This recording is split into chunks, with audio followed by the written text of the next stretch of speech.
क्या आप जानते हैं कि देवी संध्या ने समस्त पुरुष जाति को 3 भयंकर श्राप दिए थे? लेकिन क्यों?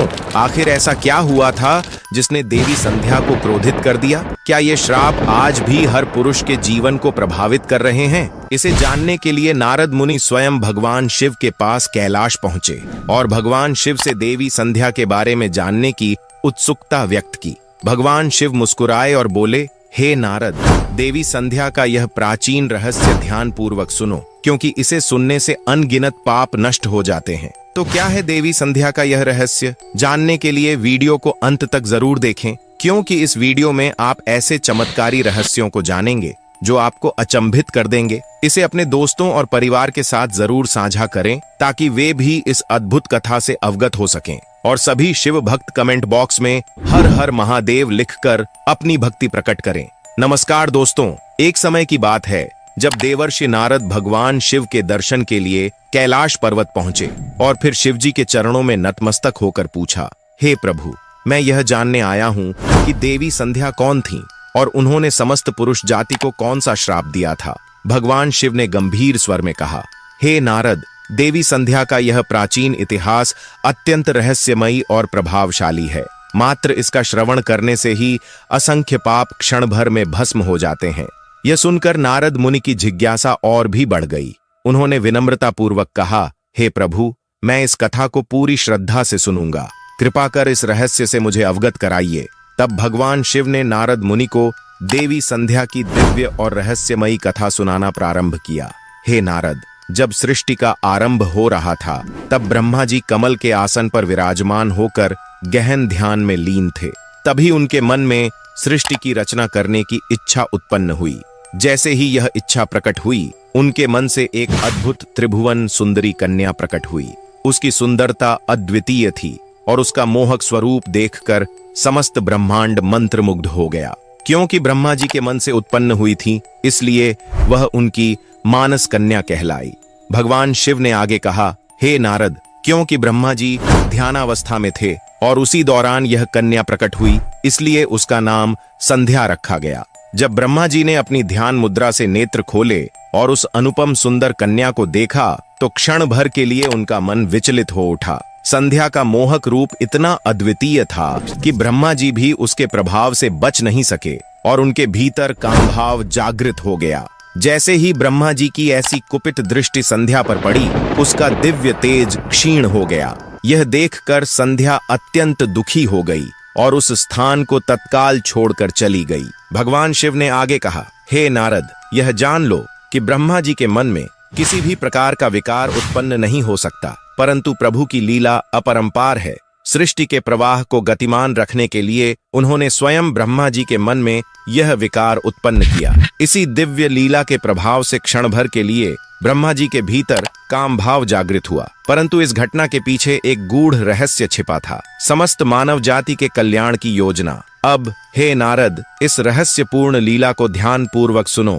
हे नारद, ब्रह्मा जी के उस व्यवहार से देवी संध्या अत्यंत व्यथित हो गईं। उनके मन में अपार दुख था और वे स्वयं को असहाय महसूस करने लगीं। इस पीड़ा से मुक्ति पाने के लिए वे चंद्रभाग पर्वत पर तपस्या करने के लिए चली गईं। लेकिन वहां पहुंचने के बाद एक नई चिंता उनके मन को सताने लगी। आखिर किस देवता की आराधना करें? किसकी तपस्या से उन्हें शांति मिलेगी? इसी विचार में डूबी हुई संध्या पृथ्वी लोक में भ्रमण करती हुई ब्रह्लोहित नामक सरोवर के समीप जा पहुंची और वहीं खड़ी हो गईं। तभी संयोगवश महर्षि वशिष्ठ उसी मार्ग से गुजर रहे थे। उन्होंने सरोवर के पास खड़ी एक तपस्विनी कन्या को देखा और हैरान रह गए। महर्षि वशिष्ठ उसके पास गए और कोमल स्वर में बोले, भद्रे, तुम कौन हो? किसकी पुत्री हो? इस घने वन में अकेली क्यों भटक रही हो? यदि यह कोई गोपनीय बात न हो तो कृपया मुझे अपना उद्देश्य बताओ। तब देवी संध्या ने महर्षि वशिष्ठ को अपनी पूरी व्यथा सुनाई और विनम्र स्वर में कहा, हे मुनिवर, मैं इस पर्वत पर तपस्या करने के उद्देश्य से आई हूँ। कृपा करके मुझे बताइए कि मैं किस देवता की आराधना करूं? कौन मुझे इस दोष से मुक्त कर सकता है और तपस्या करने का सही विधि विधान क्या है? कृपया मुझे उपदेश देकर अनुग्रहित करें। देवी संध्या की विनम्रता और दुख सुनकर महर्षि वशिष्ठ को उन पर दया आ गई। वे बोले, हे देवी, तुम्हें भगवान नारायण की आराधना करनी चाहिए। नमो नारायणाय नमः इस महामंत्र का श्रद्धा और भक्ति के साथ जाप करो। जब तक भगवान के दर्शन ना हो जाएं, तब तक इस मंत्र का निरंतर स्मरण करती रहो। तुम्हें स्वच्छ वस्त्र धारण कर पूर्ण नियम और संयम के साथ मौन रहकर इस तपस्या का पालन करना होगा। जब तुम्हारी भक्ति से प्रसन्न होकर भगवान नारायण प्रकट होंगे तो वे तुम्हें अवश्य दोष मुक्त कर देंगे। इस प्रकार उपदेश देकर महर्षि वशिष्ठ देवी संध्या को आशीर्वाद देकर वहां से प्रस्थान कर गए। अब देवी संध्या को तपस्या का सही मार्ग मिल चुका था। उनकी प्रसन्नता की कोई सीमा नहीं रही। हृदय में अद्भुत उत्साह लिए वे आनंद पूर्वक श्री हरि की आराधना में लीन हो गईं। उन्होंने महर्षि वशिष्ठ द्वारा बताए गए सभी नियमों का पूरी श्रद्धा और सावधानी से पालन करना शुरू किया। समय बीतता गया और देवी संध्या अपनी कठोर तपस्या में मग्न रहीं। उनकी भक्ति इतनी गहरी थी कि उन्होंने चारों युगों तक बिना विचलित हुए तप किया। उनकी तपस्या, व्रत और भगवान के प्रति अटूट समर्पण को देखकर समस्त देवता चकित रह गए। संपूर्ण ब्रह्मांड में उनकी तपस्या की गूंज सुनाई देने लगी। अंततः उनकी अनन्य भक्ति से प्रसन्न होकर भगवान विष्णु स्वयं चतुर्भुज रूप में प्रकट हुए। भगवान विष्णु ने मुस्कुराते हुए कहा, हे देवी, उठो, मैं तुम्हारी कठोर तपस्या और अटूट भक्ति से अत्यंत प्रसन्न हूँ। भगवान के दिव्य दर्शन पाकर देवी संध्या विस्मित रह गईं। उन्होंने शीघ्रता से उठकर भगवान विष्णु के तेजस्वी स्वरूप को निहारा, जो सूर्य के समान प्रकाशमान था। भगवान का यह अनुपम स्वरूप इतना तेजस्वी और मोहक था कि देवी संध्या मंत्रमुग्ध हो गईं, जिसके कारण स्तब्ध होकर खड़ी रह गई। न उनका मन कुछ समझ पा रहा था, न ही वाणी साथ दे रही थी। उनके हृदय में भगवान की स्तुति करने की तीव्र अभिलाषा थी, परंतु उनके तेजस्वी स्वरूप को देखकर वे शब्दहीन हो गईं। भगवान विष्णु ने उनकी मनोदशा को भली भांति समझ लिया। उन्होंने संध्या को दिव्य ज्ञान दृष्टि प्रदान की और साथ ही उन्हें वाणी का आशीर्वाद दिया। जैसे ही यह दिव्य कृपा मिली, देवी संध्या के हृदय में भक्ति का ज्वार उमड़ पड़ा। वे अपार उत्साह और श्रद्धा के साथ भगवान विष्णु की स्तुति करने लगीं। उनके प्रत्येक शब्द में भक्ति की गहराई और समर्पण स्पष्ट झलक रही थी। तपस्या के कारण देवी संध्या का शरीर अत्यंत क्षीण और दुर्बल हो चुका था। भगवान विष्णु ने उनकी दशा देखी और अपनी अमृतमयी दृष्टि से उनका शरीर पुनः हृष्टपुष्ट और तेजस्वी बना दिया। संध्या अब पहले की तरह सशक्त और ऊर्जा से भरपूर महसूस करने लगी। इसके बाद भगवान विष्णु ने मधुर वाणी में कहा, भद्रे, तुम्हारी कठोर तपस्या और अटूट भक्ति से मैं अत्यंत प्रसन्न हूँ। तुम जो भी इच्छा रखती हो, निःसंकोच वरदान मांग लो। यह सुनकर देवी संध्या भाव विह्वल हो गईं और विनम्र स्वर में बोली, हे प्रभु, यदि आप मुझ पर प्रसन्न हैं और मुझे वरदान देना चाहते हैं तो कृपा करके मुझे ये 3 वरदान प्रदान करें। प्रथम वर यह कि संसार के समस्त प्राणियों के मन में जन्म लेते ही काम का विकार उत्पन्न न हो। द्वितीय वर यह कि मेरा पतिव्रत धर्म सदा अटूट बना रहे और कभी खंडित न हो। तृतीय वरदान मुझे यह दीजिए कि मेरे मन में अपने पति के अतिरिक्त किसी अन्य पुरुष के प्रति कभी भी आसक्ति न उत्पन्न हो। देवी संध्या ने आगे कहा, हे प्रभु, मैं एक और वरदान चाहती हूँ। जो भी पुरुष मेरी ओर काम भाव से देखे वह तुरंत ही नपुंसक हो जाए। भगवान विष्णु मंद मुस्कान के साथ बोले, कल्याणी, तुमने संसार के कल्याण हेतु अत्यंत उत्तम वरदान मांगा है, इसलिए मैं आज से एक अटल मर्यादा स्थापित करता हूँ।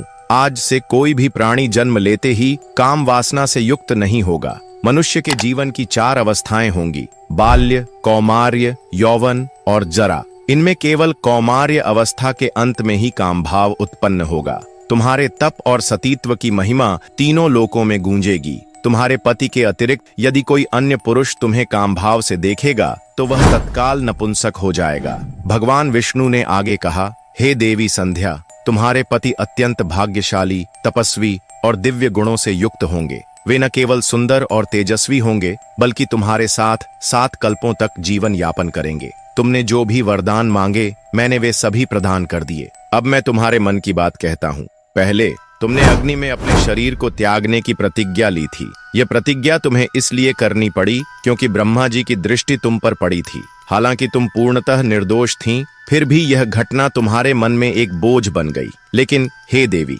मैं तुम्हें मार्ग दिखाता हूँ। यहाँ के पास ही चंद्रभागा नदी के तट पर महर्षि मेधातिथि एक महान यज्ञ कर रहे हैं जो 12 वर्षों में पूर्ण होगा। उसी यज्ञ में उचित समय पर तुम अपने शरीर का त्याग कर अपनी प्रतिज्ञा पूरी कर सकती हो, परंतु स्मरण रहे, वहां तुम्हें ऐसे वेश में जाना होगा कि मुनियों की दृष्टि तुम पर न पड़े। हे देवी संध्या, मेरी कृपा से अब तुम अग्नि की पुत्री कहलाओगी। जिसे तुम अपना पति बनाना चाहती हो, उसका चिंतन करते हुए तुम यज्ञ की पवित्र अग्नि में अपने शरीर का त्याग करो। इतना कहकर भगवान विष्णु ने अपने दिव्य हाथों से देवी संध्या के मस्तक का स्पर्श किया। जैसे ही भगवान का स्पर्श हुआ, संध्या का शरीर आटे का बन गया। भगवान ने ऐसा इसलिए किया ताकि यज्ञ की पवित्र अग्नि में मांस न गिरे और अग्निदेव मांस भोजी न बने, क्योंकि यह यज्ञ समस्त संसार के कल्याण के लिए किया जा रहा था। इसके बाद देवी संध्या अदृश्य हो गईं और चंद्रभागा नदी के तट पर हो रहे यज्ञ के स्थान पर पहुंच गईं। उस समय उनके मन में केवल एक ही भावना थी कि जब पृथ्वी पर आई तब सबसे पहले उन्होंने महर्षि वशिष्ठ के दर्शन किए थे। इसीलिए उनके मन में यह दृढ़ विश्वास था कि वही उनके आदर्श और नियत पति हैं। संध्या ने अपने अंतर्मन में महर्षि वशिष्ठ का स्मरण किया और उनकी छवि को ध्यान में रखते हुए यज्ञ की पवित्र अग्नि में अपने शरीर का त्याग कर दिया। फिर भगवान विष्णु की आज्ञा से अग्निदेव देवी संध्या के शरीर को सूर्य मंडल पर ले गए। वहां सूर्यदेव ने संध्या के दिव्य शरीर को 2 भागों में विभाजित किया और उन्हें अपने रथ पर स्थापित कर दिया। देवताओं और पितरों को प्रसन्न करने के लिए सूर्यदेव ने संध्या के शरीर का एक भाग प्रातः काल और दूसरा भाग संध्या काल में परिवर्तित कर दिया। यही कारण है कि सूर्योदय के समय को प्रातः संध्या और सूर्यास्त के समय को संध्या काल कहा जाता है। इस प्रकार त्याग और समर्पण की मूर्ति देवी संध्या ने यज्ञ की पवित्र अग्नि में अपने जीवन का समर्पण कर दिया। लेकिन भगवान विष्णु के वरदान के अनुसार देवी संध्या ने अगले जन्म में अरुंधति के रूप में पुनर्जन्म लिया और ब्रह्मर्षि वशिष्ठ की पत्नी बनी।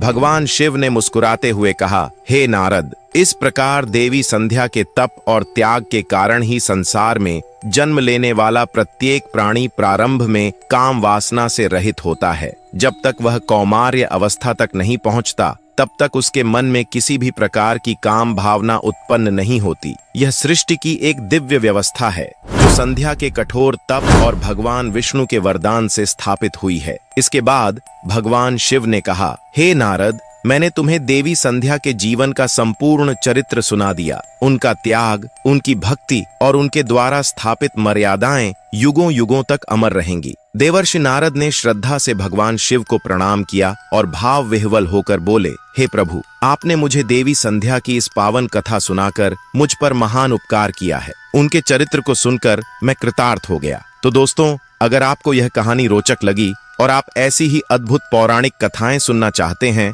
तो वीडियो को लाइक और शेयर जरूर करें। अब आप बताइए, क्या आपको लगता है कि देवी संध्या के श्राप आज भी सच साबित होते हैं? अपने विचार हमें कमेंट सेक्शन में जरूर बताएं और हाँ, ऐसी ही रहस्यमयी और रोचक कथाओं के लिए चैनल को सब्सक्राइब करें और बेल आइकन दबाना न भूलें ताकि आपको हमारी अगली कहानी सबसे पहले मिले। हर हर महादेव लिखकर हमें बताइए कि आप अगली कथा किस विषय पर देखना चाहते हैं। मिलते हैं अगली वीडियो में, तब तक के लिए धन्यवाद।